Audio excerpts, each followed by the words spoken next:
Hi, I'm Sandra Barrington, Executive Director of Sierra Nevada Memorial Hospital Foundation, and welcome to Doc Talks.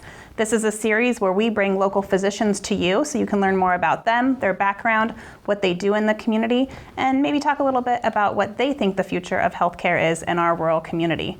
Today I have a special treat. This is our fairly new Chief Medical Officer, Dr. Tyler Hill. Hey, welcome. Thanks for having me. Yeah. Thank you, Dr. Hill. How long have you been at the hospital now? Almost 9 months. I started at the very end of August, beginning of September of 2022. Wow. So still within the first 1 year window. Yeah, and welcome to the community. Thank you. Where did you move here from? The family and I moved from, we lived in West Virginia, worked primarily in Ohio, right along the Ohio River. So it was a 36-hour drive to get out here with my wife, 3 children, and 2 cats, all in a minivan. It was an experience. Wow, well, you're very adventurous. Yes. Welcome to the community. Thank you. You've jumped in with both feet. Definitely been well accepted by the healthcare community and jumped right in with the physicians and the hospital employees. And so thank you. But why don't you tell everyone a little bit about your educational background and what it took to get you to this point in your career? So when I was about 6 years old, I knew I wanted to be a physician. So for the rest of my life, that was my path and my mindset when I was going through my education. I was actually homeschooled until I was 8th grade. So I credit my mom for a lot of where I am in life. After that, focusing on ensuring that my grades supported a path for medical school was very important through high school and especially in college.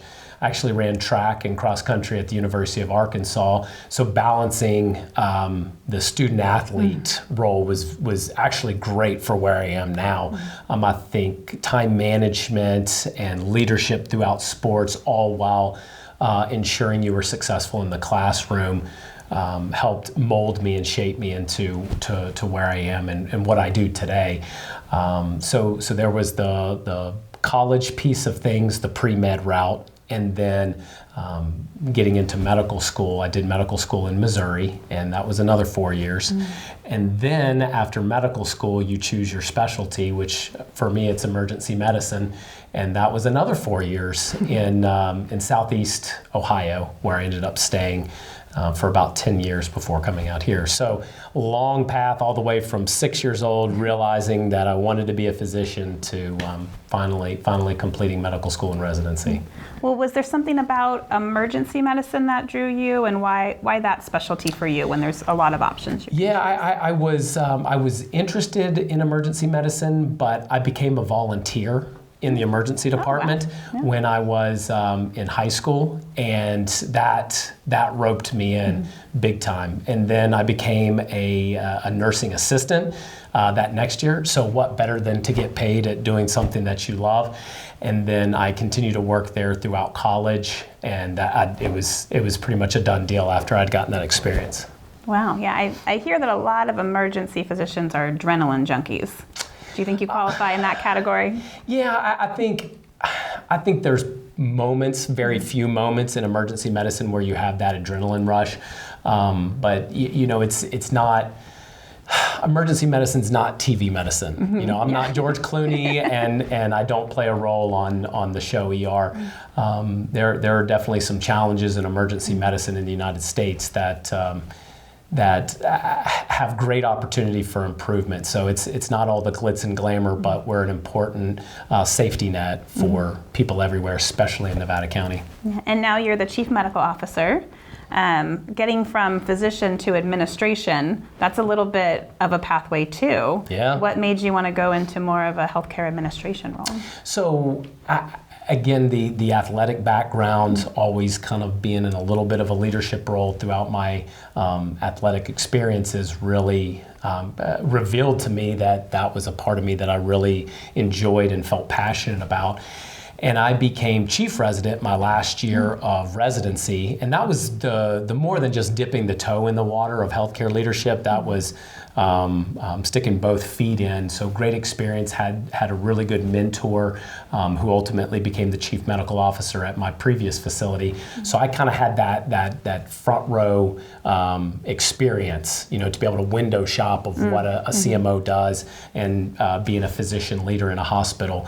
And I really loved what he was able to do, and transitioning from that one-on-one connection and ability to change or to help improve someone's life when you're a physician working with a patient at the bedside, and being able to translate that into saying, I'm going to be able to exponentially make a difference is what I get passionate about. Saying, it's not, you're able to magnify that experience and improvement for not just one patient, but perhaps an entire county or states, and even potentially the nation, based on your roles and abilities. Yeah, well, the chief medical officer has a huge role within a hospital and our community. Can you share a little bit about what exactly you do and what maybe a typical day looks like for you? Yeah, I think, for a lot of people may not be as familiar with what a CMO or a chief medical officer does. It's evolved quite a bit over the last few decades. Really, what it means to me on a very kind of broad level is you are the bridge between the hospital, and specifically hospital leadership, and the medical staff, the physicians, the providers, the rest of the healthcare staff.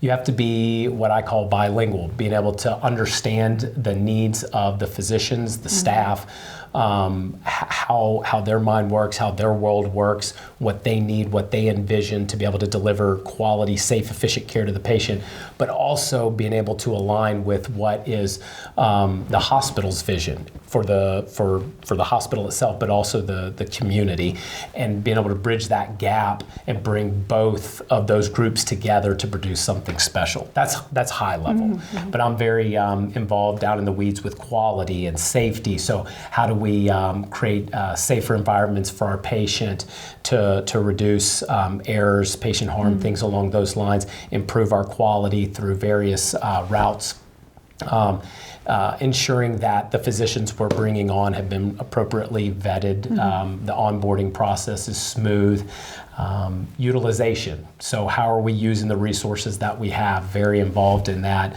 And many other day-to-day functionings of meetings, collaborating with multiple folks, even on the division level.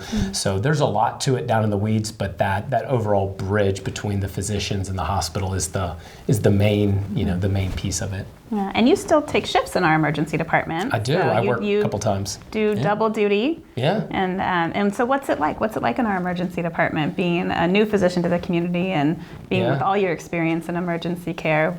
So I think that's a very important part of what I do. It keeps me engrossed in the day-to-day work and better understanding what it's like on the ground level, so that my decisions are, I guess I'm more in tune with the decisions that I'm making on a day-to-day basis, but also have that relationship with the rest of the physicians, because it's not me just talking to them with the suit on, it's me talking to them with the scrubs and handing off patients and collaborating them to bring high quality care to individual patients. So to me, that's imperative for the mission that we're on. And I work a handful of shifts each month, so it's enough to keep me engrossed in the work and keep my skills up and enjoy really why I went into medicine.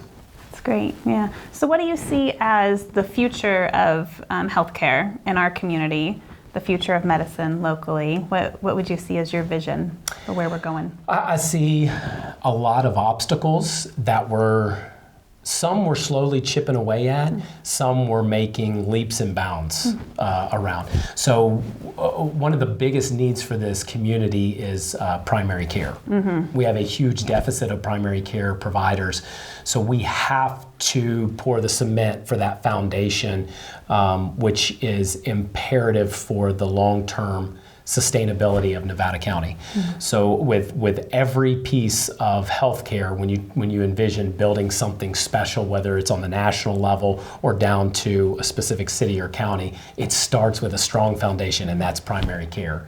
You're looking at preventative measures So population health, ensuring that patients have appropriate access to health care so that they don't have to ultimately come to the emergency department for that safety net. They have access to preventative measures, which is, again, imperative for the long-term viability of a community.